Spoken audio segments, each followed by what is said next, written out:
YSR Congress party నాయకుడు బాలినేని శ్రీనివాసరెడ్డి గురించి తీవ్రమైన కన్ఫ్యూజన్ అయితే కొనసాగుతుంది. ఎందుకంటే ఆయన పార్టీలో ఉంటారా వెళ్ళిపోతారా అన్న మీమాంస ఎప్పటి నుంచో నడుస్తూ ఉంది. అది 2024 ఎన్నికలకు ముందు నడిచింది, ఆ తర్వాత మరీ ఎక్కువైంది. మనం కానీ గమనించినట్లయితే ఆయన ఎప్పుడైతే మంత్రి పదవి నుంచి తొలగించారో జగన్మోహన్ రెడ్డి గారు, అదే జిల్లాకు చెందిన ఆదిమూలం సురేష్ని కంటిన్యూ చేశారో అప్పటి నుంచి ఈయన కిందికి వహించారు.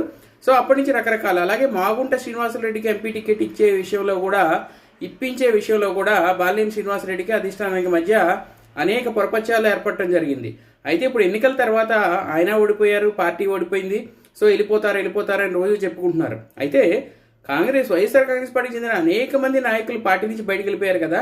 ఈయన వెళ్ళిపోవడానికి సంబంధించి అంత ఇంపార్టెన్స్ ఏంటంటే, ఈయన వైఎస్ఆర్ కాంగ్రెస్ పార్టీ నాయకుడు మాత్రమే కాదు, ఈయన జగన్మోహన్ రెడ్డి గారికి దగ్గర బంధువు కూడాను.